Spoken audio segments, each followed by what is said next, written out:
What separates an average business from one that can dominate its industry? Mastery. Whether you're a service provider, entrepreneur, or business owner, becoming an expert changes everything. It makes your work easier, your results better, and your pricing power unstoppable. But there's a catch. Even masters struggle with doubt.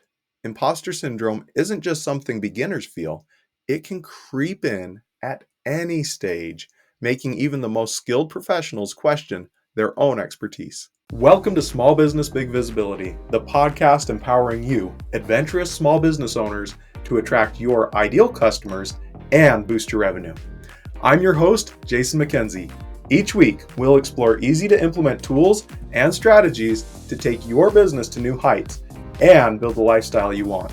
If you're ready for more profits and less stress, let's get started. Today, we're diving into what mastery really means, why imposter syndrome affects even the best, and how you can overcome it to grow your business with confidence. Imagine walking into a high-end custom woodworking shop. Sawdust is in the air. The smell of freshly cut wood surrounds you, and you see two people working side by side. One, an apprentice, carefully measuring, hesitating before each cut, and double-checking his work. He's talented for sure, but he's slow, taking extra time to fix small mistakes, and unsure about the best techniques. Next to him is the master carpenter.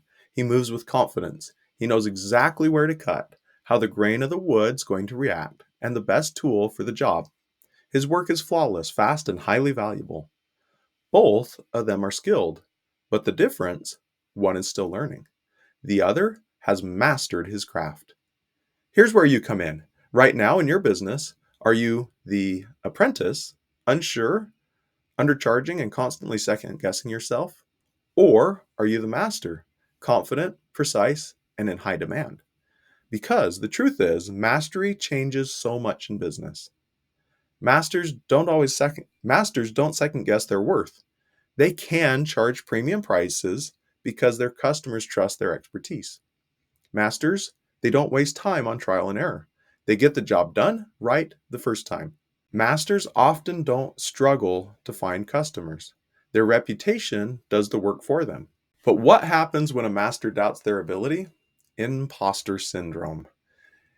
If you've ever felt like a fraud, like at any moment someone might find out you're not as good as they think, you're not alone. Imposter syndrome is that little nagging voice in the back of your mind that whispers, what if I'm not really good enough? What if someone calls me out? What if I'm just getting lucky? Here's the reality. Even the best in the world can feel this way. Olympic athletes question whether they deserve to be on the podium.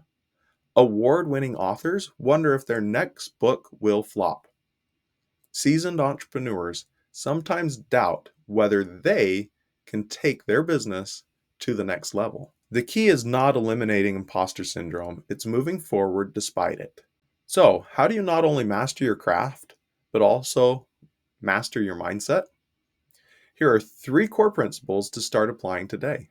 1. Specialize. Don't chase everything. There's an old saying, the man who chases 2 rabbits catches neither. If you're trying to master too many things at once, you'll never be great at any of them. The most successful businesses will pick a niche and own it. They don't try to be the cheapest, the fastest, and the best at everything.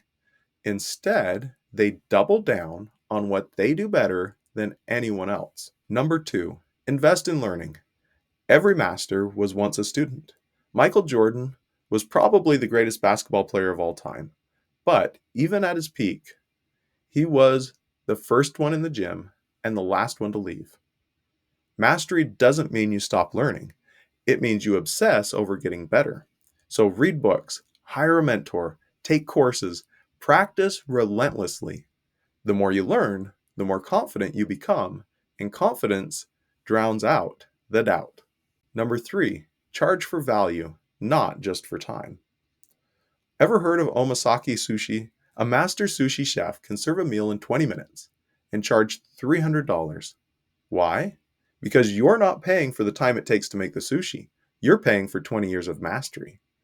If you've been in business for years, but still feel like you have to justify your prices, ask yourself, are you selling effort or are you selling expertise?